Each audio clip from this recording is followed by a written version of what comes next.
good to see you out this morning. Good to have you with us and enjoyed those songs. I think I got most of the right verses up there this time. Got this slide out of order. It was supposed to be before the song instead of after it, but well, could be a lot worse, I'm sure. Do what? Yeah, I could have been doing it. Well, it could have been worse. I could have been the one leading the singing.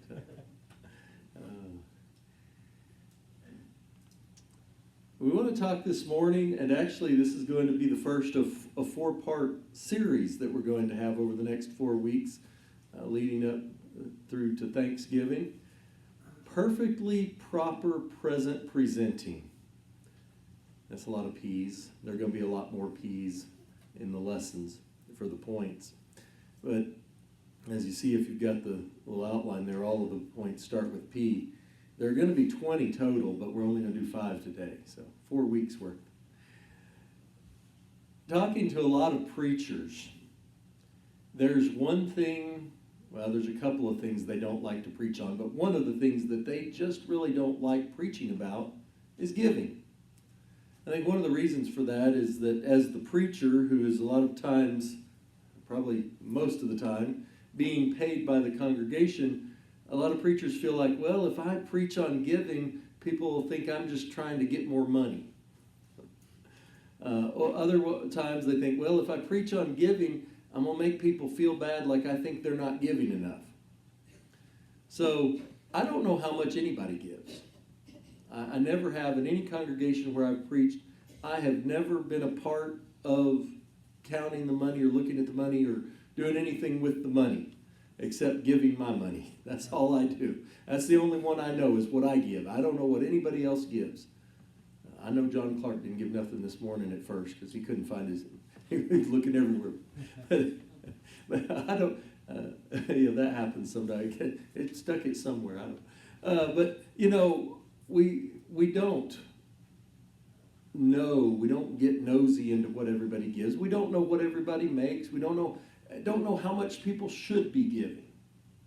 I will say this. I know just based on the size of this congregation and the contribution numbers that are put up, this congregation gives, as a whole, pretty well for our size. Amen. So I don't want anybody to think that I'm trying to browbeat you or that anything about that or like that. But here's an interesting thing. Did you know that Jesus spoke about money in the Gospels more often than he spoke about baptism? More often than he spoke about heaven or hell? He spoke about money a lot. And we know we use money almost every day. Of course, now a lot of it's digital. We've got a card or it's done through the bank account automatically and we never actually see the cash. But it's an integral part of our everyday lives. And it's part of our worship to God, giving back to the work of the church. And it's been that way all the way back to the very beginning. The very first book of the Bible, Cain and Abel, the problem that happened in their relationship was a result of giving of a sacrifice or an offering. And because Abel did it right and Cain did it wrong. As far as we know, it wasn't necessarily what they gave. Maybe it was the attitude with which they gave or what. The Bible doesn't specify exactly what the problem there with Cain's offering was. But it wasn't right. So we want to learn about our giving so that we understand it's not just about dollars and cents. It's about, as John Clark mentioned, our talents and our abilities. It's about our heart and our mind and our attitudes toward God. And so we want to think about a lot of those things as we go through this lesson. We'll begin with 2 Corinthians chapter 9, verses 6 through 8. And there Paul writes, "But this I say, he who sows sparingly shall reap also sparingly, and he who sows bountifully shall reap also bountifully. Every man according as he purposed in his heart, so let him give, not grudgingly or of necessity, for God loves a cheerful giver." See, there's that attitude part. It's not about, notice, he doesn't even say anything about how much they're giving of, the dollars and cents or whatever currency they used. It's about not grudgingly, as you purposed in your heart, bountifully. And then he says, "And God is able to make all grace abound toward you, that you always having all sufficiency in all things may abound to every good work." One of the things that's done with the money that we give is good works. We do things like mailing out the house to house to let other people know that we're here and that what the gospel is and how to be saved. We do things like sending money to people who have been harmed in some disaster or another. We give money to people who have needs of various kinds, whether it's an illness or a loss of a job or something like that, where they need some extra money at times. And we help one another in those ways. We send money to missionaries and to works that spread the gospel. There are a lot of good things that are done with that money.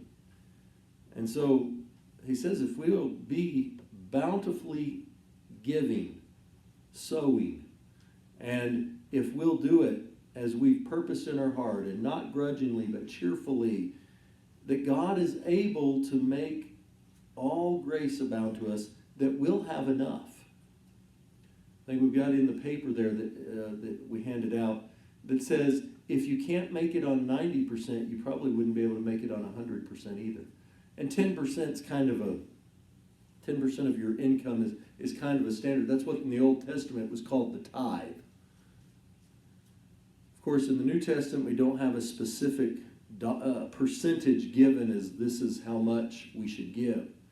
Sometimes I think, if the New Testament covenant is so much better than the Old Testament covenant, and they were given 10%, and maybe we ought to be given more than what they gave.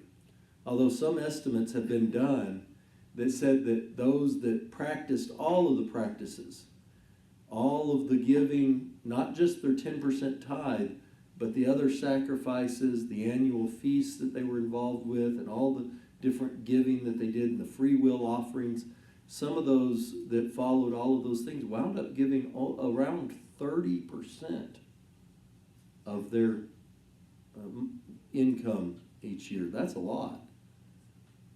I think that'd be hard for some of us to do. And obviously some of it depends too. The person who's making very little is obviously not able to give as much as the person who's making a lot more. That's why God didn't put a set dollar amount and say everybody. I can remember some denominational churches where the pastor would get up there and, I want everybody to throw $100 in the plate. Well, some of those little old widow ladies weren't getting but $300 a month. How were they going to throw in $100? They were barely eking by as it was. They needed the church to be giving them money. But a lot of times he wanted to take that money and pocket it. I had one fellow that I converted. The little church that he was going to had collapsed.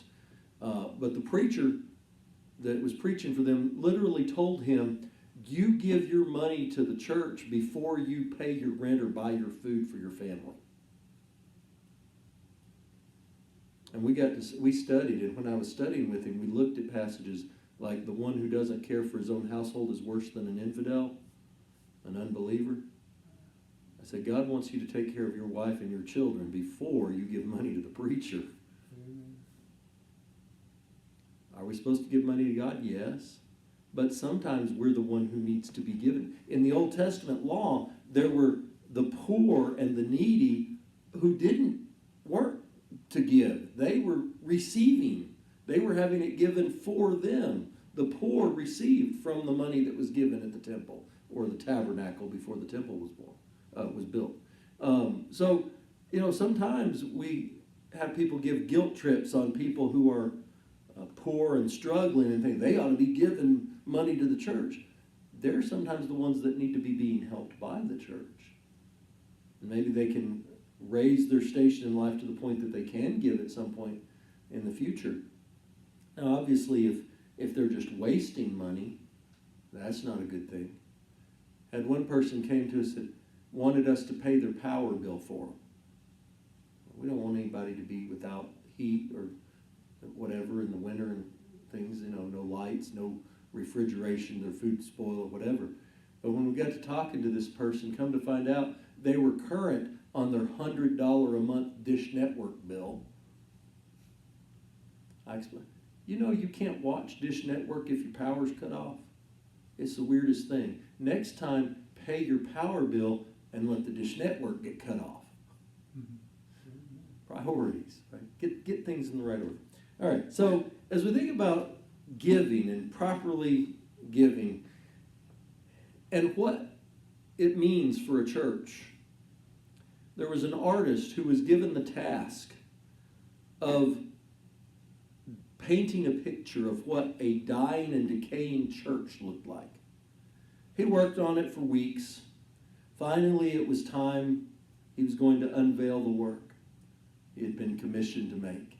So everybody gathered around, and they're there with the easel, and he pulls the cloth off the easel, and he unveils a painting of a beautiful church building with an immaculate landscaping job done. And people looked at it, and they were very confused. And finally, everyone mumbling, and they said, wait, we thought we commissioned you to paint a picture of a dying and decaying church. He smiled and he said, look closer. He pointed to one of the windows, and they looked in the window, and there inside the window was the table with the collection plate sitting on it, and in the collection plate there was nothing but cobwebs. The church that is not giving is dying. Those funds are used to spread the gospel, to help the church, and to help those even outside the church. Jesus had a small band, and they had a bag of money, and sometimes he would even ask them, okay, we need to buy food for all these people. And they looked at that little bag of money, and it'd take a year's worth of wages to buy food, feed all these people, and all we got is this little bit. We can't. What are we going to buy this food with? Of course, then he performed a miracle and fed them with some loaves and fishes. But he asked them that question to get them thinking about helping others, and it's good for us to think about helping others as well. All right, our first point that, as we consider, is that it is possible. We might think, wait, you said perfect. Well, we can't be perfect. Perfectly proper present presenting is possible. We can do it. Part of that being because it's about our attitude, not about a certain dollar amount that we have to reach or something like that. In Mark chapter 12 and verses 42 through 44, there was a certain poor widow, and she came and threw in 2 mites, which make a farthing. And Jesus called his disciples to him and said to them, truly I say to you, this poor widow has cast in more than all those that have cast into the treasury. For all they did cast in of their abundance, but she of her want did cast in all she had, even all her living. And she was going to be trusting God then to take care of her. And I bet you Jesus made sure she was taken care of. It's sometimes we think, well, I don't have a lot, so, and maybe we look at the amount that's given and we think, well, last week and said, oh, well, look how much was given. Well, I could only give $5 or $10. That's all I had, or whatever. And we think, well, I didn't have much. Look, compared to what everybody else was giving, I didn't give much. Well, Paul said, when you compare yourselves among yourselves, you're not wise. We don't need to compare ourselves with what other people give. Other people may have more than we have. Now, what we do need to compare to is, what do I have? What am I able to give? Can I give the proper way, with the proper attitude? You know, at one time, there was a time in India, and India is still crowded with people. It's unbelievable how many people are in India. But there was a time when India was struggling so much that people thought that they were going to have they were going to never be able to feed all their people. But then they learned farming techniques. They called it the Green Revolution, where they began to plant and farm and grow things. And you know, it's interesting that when several years after them being people thinking they were going to be the one that needed help, then when Ethiopia had the big famine, do you remember that? I mean, it's been 30 years ago or more now. But they had that big famine, and Ethiopia was needing help because of the drought and the famine that they had. Guess what? India was one of the countries that was able to send them food. Now, that doesn't mean that India is taking care of all their problems by any means. But it's amazing that sometimes the one that we thought wasn't going to be able to is able to. I think we have a note that here in the United States, of course, Mississippi, the income levels in Mississippi are among the poorest in the nation. And yet, almost every year when they look at charitable giving, Mississippi is up toward the top, above many much wealthier states. People are givers, even though they don't have a lot. They are willing to give. So we need to be sure that we understand that it is possible to give as we should. And secondly, we need to realize, believe it or not, it's practical. It is practical for us to give as we should. We don't sometimes think it. We think it's very impractical. We think, well, if I give money, then I won't have enough for me. We talked about before. If you take all the money for you, guess what? You still won't have enough for you.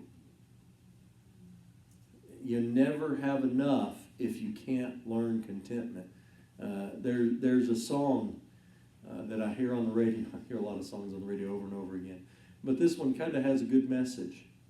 It's kind of talking about the idea of keeping up with the Joneses. And he kind of talks about the fact that if you can't be content with what you have, then having more is not going to help you. Because the more you have, the more you'll want.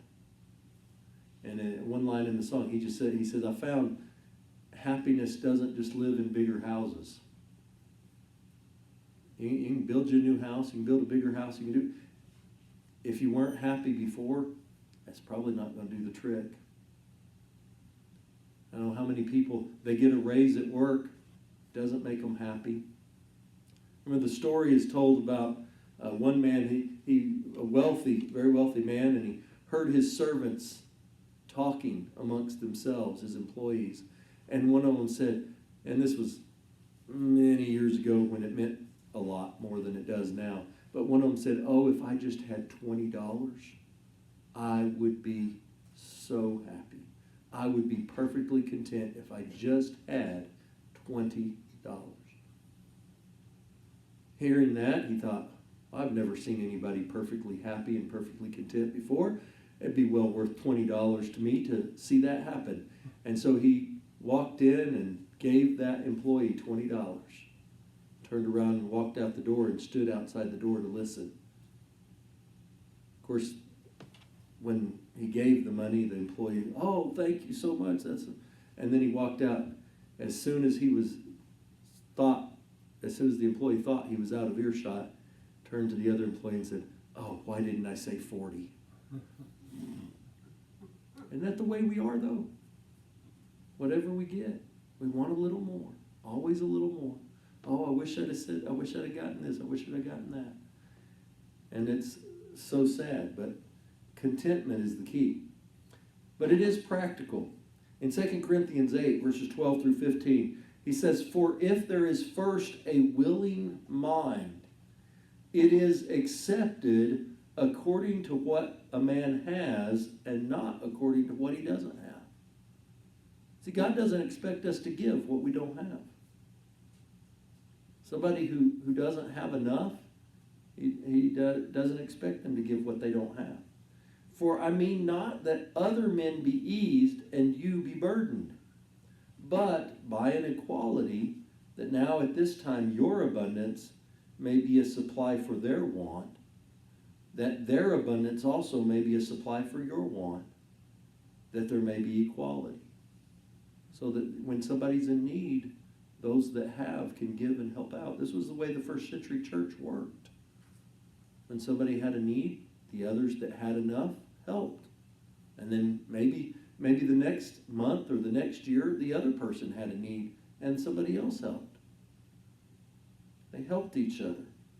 As it is written, "He that had gathered much had nothing over, and he that had gathered little had no lack." He said, that's the way I want it to be, that you have enough, that you're content with what you have, and that everybody has enough to get by.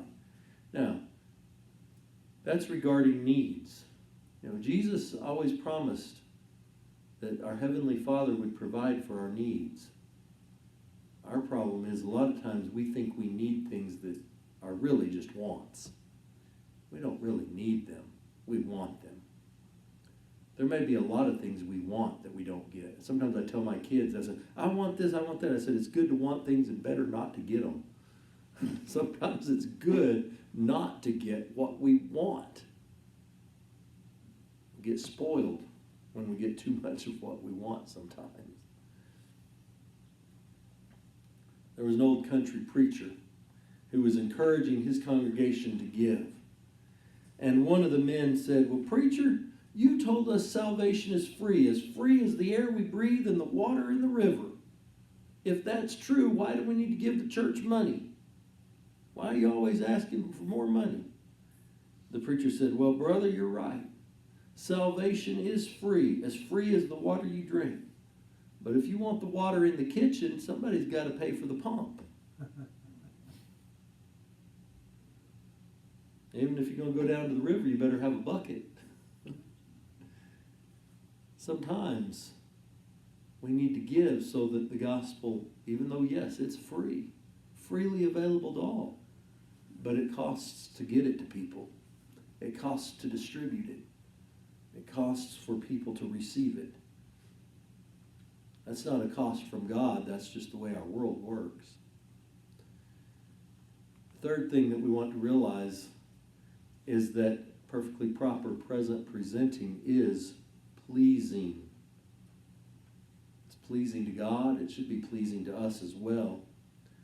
2 Corinthians 9, 7 through 8. "Every man according as he purposed in his heart, so let him give, not grudgingly or of necessity, for God loves a cheerful giver." God is pleased with that cheerful giver. So when we're giving cheerfully, if we're pulling the money out with one hand and grabbing it with the other because we don't want to drop it in the plate,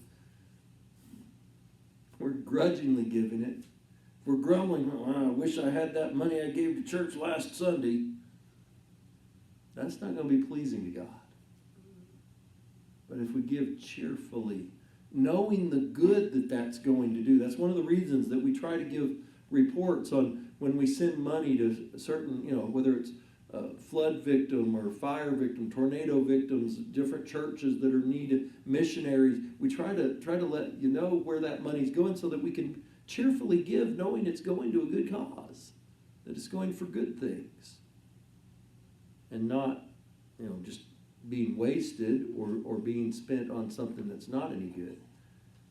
And of course, sometimes even it's spent on things right here, so that we have a better place to worship or something like that, a more comfortable place to worship. Sometimes that's the case as well. But we want to know that it's going for good. We're much more ready to give and help when we know it's going to do some good than if it's not.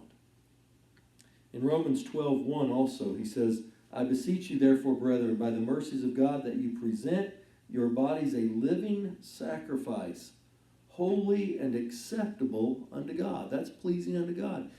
We first got to give ourselves before we can give anything else. And he says, this is your reasonable service. Some translations say your reasonable act of worship, even.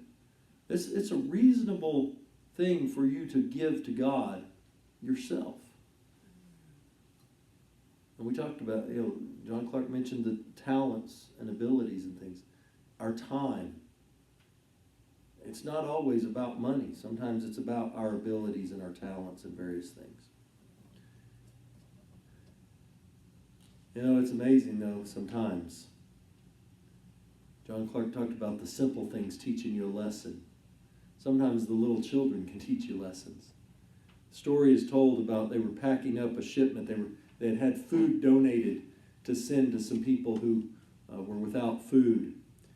And the man was packing up the shipment, canned goods, powdered milk, various different things. As he's pulling them out, putting them in the boxes to get them ready to go, he pulled out a brown paper sack, get those in the right order, a brown paper sack, and opened it up, and there was a peanut butter sandwich and an apple and a cookie, and in large letters, the little girl's name, Christy, room 104. She had given her sack lunch to help those poor people that didn't have any food. Sometimes the children, their generosity. I can remember times with my own children where, I'd give them some money for, some work they did or whatever, and they'd put it all in the collection plate. And I thought, well, then I just want to give them more now because they're gonna be that generous with it. And of course, sometimes that's because children really don't need money and they don't know the value of money even either. But we want to think about those lessons we can learn from them. The truth of the matter is, no amount of money can save us from difficulties. You say, money can't buy happiness, but it can buy you an aspirin when you have a headache. It's to be used. We need to be loving people and using things like money to help those people. There are too many who love things and love money and use people to get more things and more money. And that's the wrong attitude. We will be pleasing to God when we do it the proper way. And then the fourth thing we want to consider this morning is that it is profuse. Of course, profuse means just overflowing abundantly above the limit. A profuse amount. We see this in 2 Samuel 24, verses 24 and 25. When David is actually offering a sacrifice to God to stop a plague of death that has come on them because of his own sin. And he's coming and he's going to offer the sacrifice. And this fellow says, you know what? You can have it. You can have the land. Here's the oxen. Here's the wood. You can have it all. But the king said to Araunah, that was the man's name that owned the property and everything, no, I will surely buy it from you at a price. I will not offer burnt offerings unto the Lord my God, which cost me nothing. I'm going to make sure it's a sacrifice. I'm going to make sure it costs me something to give this to God. That's one of the things Jesus was saying about that widow that threw in all her living. Those other guys, they're throwing in bags of money, but it didn't bother them because they still had everything they wanted and needed. But for her, It was a sacrifice. It's kind of like the old story about the pig and the chicken. They were talking about making the farmer breakfast. And the chicken said, how about bacon and eggs? The pig said, well, I'm not sure about that. He said, what? Don't you care about the farmer feeds us and takes care of it? He said, yeah, but for you, that's a donation. For me, that's a sacrifice.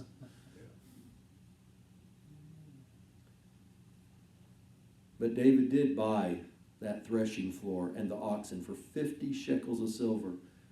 And he built an altar to the Lord and offered it there. And the Lord was entreated and the plague stopped. Wonder if the plague would have stopped if David hadn't paid for it, if he'd have let the other guy shoulder the burden of the expense of that when he was the king. It would have shown a poor attitude. But he showed a good attitude. David made a lot of mistakes, but a lot of times when he corrected it, he showed a good attitude when he figured out what he was doing was wrong. But profusely, giving above and beyond what's expected. The biggest surprise of little Mary's life was receiving a dollar bill for her 4th birthday. She carried the bill around the house all day, and the next day, she just stared at it, just admired that dollar bill. She'd never had one before. Her mother asked, what are you going to do with your dollar? She said, I'm going to take it to Sunday school. She said, what, to show your teacher? She said, no, I'm going to give it to God. He'll be as surprised as I am to get something besides pennies. She didn't have to give that whole dollar. But she was so excited to be able to. Are we excited to be able to give? You know, there are times, I can remember some people. I remember a farmer. He was one of our biggest givers. He gave probably 50% of the money that at that little church where my dad preached. And I remember the strain and the stress when his farm was failing and he was about to go, he thought he was going to lose it all. He was about to go bankrupt. And when he told the other men in the church, I'm not going to be able to give anymore. I don't have anything.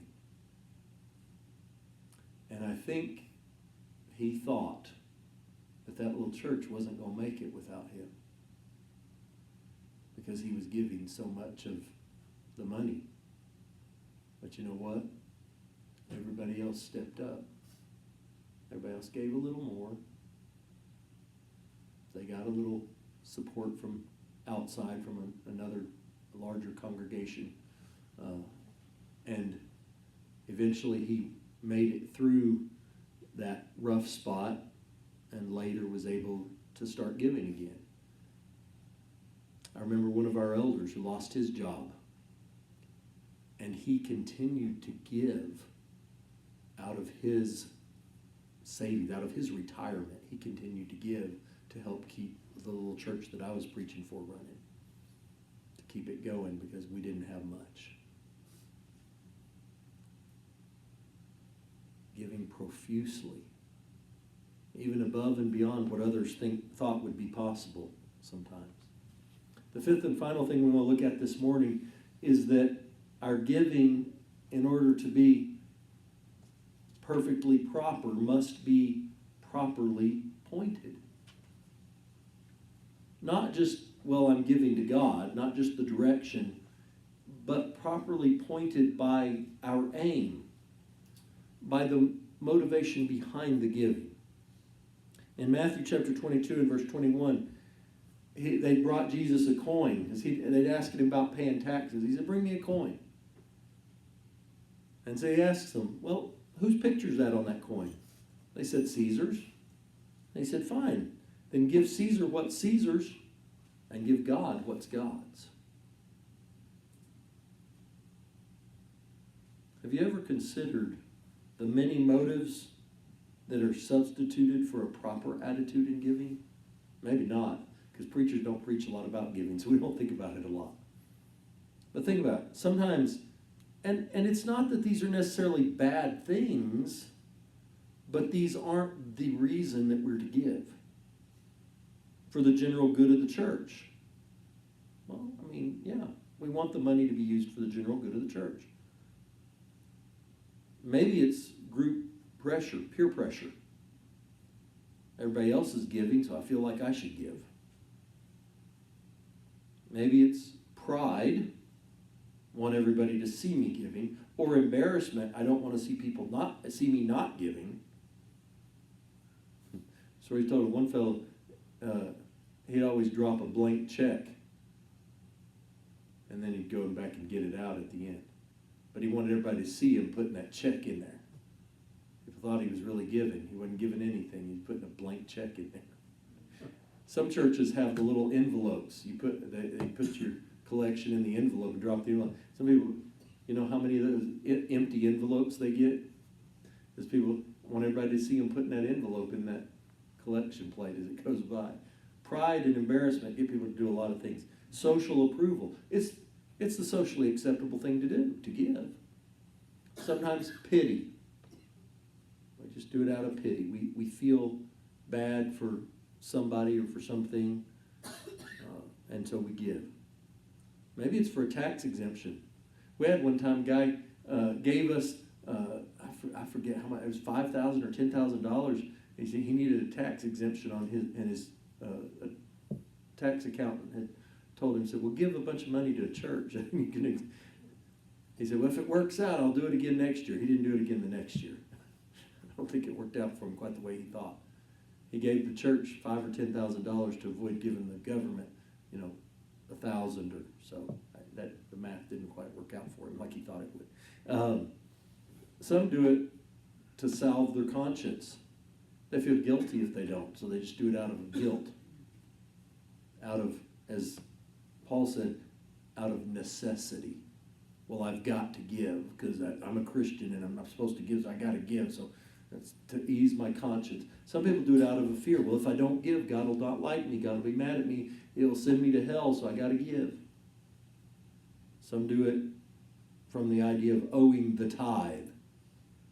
Well, it's just my duty, my responsibility to pay my tithe. And so they give. Some do it with humanitarian ideas. The church, well, it's a charity, The Red Cross, Habitat for Humanity, church. Just give some charitable giving. Humanitarian. They'll help feed the poor people so I don't have to feed anybody. Some people it's loyalty. Well, that's my church. It's always been my church. Got married there. Gonna get buried there. So I'm going to give them some money every week or month or whatever. It's just a loyalty thing. That's my family's church. Some do it just because they're following the example of Christ. Well, Christ gave, so I'm going to give. Some do it as a pursuit of happiness. Well, Jesus said it's more blessed to give than to receive, so if I give, I'll be happier.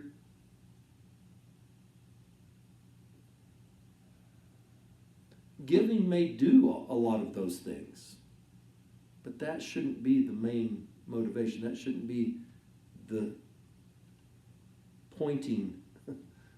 That's not the point of the giving. All those may be included in our giving, but the spontaneous, willing heart attitude is the one that's essential. None of those can replace that. Nothing else can replace it. If you're here this morning, maybe you haven't given your life to Christ. Why not? What are you waiting for?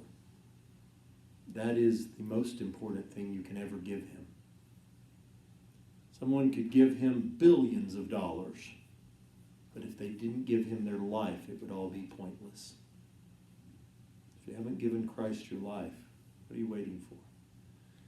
Maybe you did give him your life, but maybe you've been slowly trying to take some of it back. Whatever the case may be, you may need to respond to God's invitation. Maybe you need prayer to have that willing heart that we talked about in regards to giving. If you have a need to respond to God's invitation, We ask that you do so as we stand and sing our invitation song. Almost persuaded now to